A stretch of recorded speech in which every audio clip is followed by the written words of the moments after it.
السلام عليكم ورحمة الله. بحلقة من حلقات مرايا المعلم بيبعت صانعه على السوق ليجيب له غلط، وهذا الصانع بيغيب فترة بسيطة وبيرجع مرعوب وخايف ويقول له شبك شوفي، ويقول له يا معلمي وأنا بالسوق شفت الموت متجسد بهيئة رجل، وصار يعمل حركات غريبة ومرعبة وصار يزوره. والصانع بياخد حصان معلمه وبيهرب فيه على حوش خان، والمعلم بيروح على السوق وبيشوف الموت وبيسأله قل له ليش رعبت صانعي وخوفته؟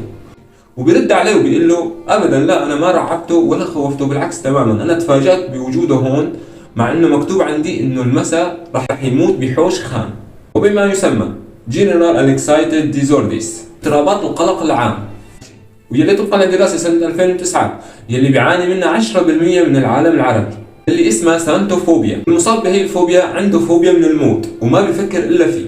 ولكن اذا شفنا الموضوع من منظور الشخص يلي عنده هي الفوبيا هنشوف انه الخوف منطقي جدا، ومعلش يعني نحن بنموت بسهوله جدا. واذا بدنا نحكي بالاحداثيات والارقام فعندك 17.5 مليون بيموتوا بازمات قلبيه، و9 مليون بيموتوا بالسرطان، وعندك 1,700,000 طفل بيموتوا بعد الولاده مباشره، ومليون بيموتوا بفيروس سي الايدز، و720 بيموتوا بمرض الملاريا، و800,000 بينتحروا، و43,000 بيموتوا من حوادث الارهاب. لا تنسى انه كبني ادم عيارك 200 جرام زئبق وبتودع المونديال يعني.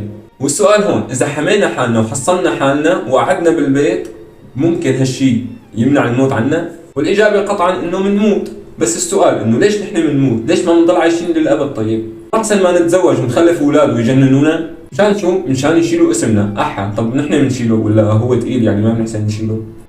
وخلونا نحكي كعالم احياء، عاده نحن بنتكاسى حتى نطور جيناتنا، بس معلش انا لما بتكاسى عم جيب طفل اخذ 50% من جيناتي فقط. لو انا جيناتي عن جد بدها تضل محافظه على بقائها، وضل انا عايش وسبح الاولاد وسبح كل شيء وشايل 100% من جيناتي.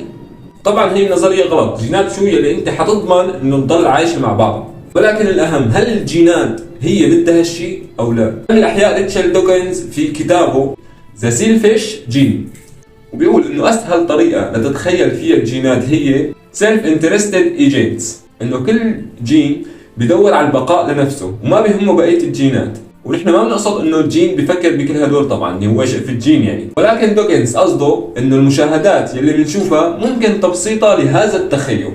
فمثلا بعض انواع العناكب البلاك ويدو والريد باك، وانه في جينات عند الذكور مسؤوله انه يبقى عنده رغبه بالتزاوج، ولما فعلا بيلاقي عنكبوده حلوه ومجذبه وبيروحوا يتزاوجوا فوقت يخلصوا الانثى بتقتله وبتاكله. وبدراسه سنه 1996 العلماء شافوا انه الذكر بيعرض نفسه للخطر وانه الانثى تقتله بس كرمال يرضي جيناته، وبيكون كل همه انه يضل اكبر وقت ممكن بالتزاوج ويوضع اكبر عدد ممكن من الحيوانات المنويه اثناء الجماع، وبالتالي بتزيد فرصه انه الانثى تحمل وتجيب طفل عنده 50% من جيناته.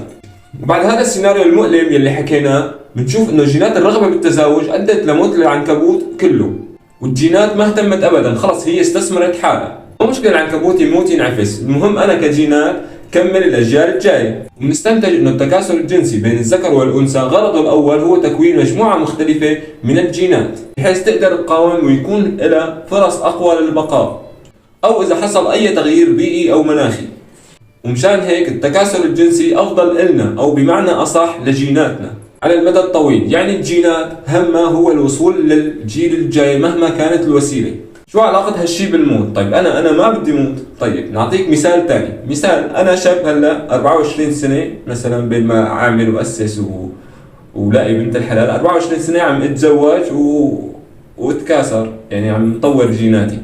ولكن بعصور ما قبل التاريخ كانت البشر تصيد وتجمع الفواكه وعايشه بكهوف وبالعراء يعني، وكان حواليهم بهذا العراء الوحوش وامراض خطيره والمناخ البيئي القاسي، فكان نسبه وصولك لسن ال 24 صعب نسبيا، فكانوا يتزوجوا اول ما يبلغوا والجينات تنتقل من جيل لجيل بشكل سريع، وان الجينات كل اللي بيهمها انه تحافظ عليك لبين ما تنقل جيناتك، وما فرقت معي يعني. وبالنهايه البقاء مو للاصلح ولا البقاء للاقوى، البقاء للجين الاصلح والجين الاقوى اللي بيعرف يقاوم. وبما انه زمان كنا نتزوج بكير حتى ننقل جيناتنا لانه كنا عم نموت بكير، فلازم هلا نرفع سقف الزواج لل70، وبالتالي الامراض الوراثيه اللي بتجي على كبار بتروح، هيك ما بيضل بالبشريه غير اللي بيقدر يخلف وهو عمره 70 سنه. وبالتالي الأمراض الوراثية اللي بتجي على كبر بتختفي. بس صار عندنا عدد كافي وعدد منيح بنرفع سقف الزواج ل 80 وهاكو زاد يعني 80 90. لايك والشير. سلام. السيناريو اليوم 3 2 1 اكشن. وبعد هذا السيناريو اليوم وبعد هذا السيناريو شوفي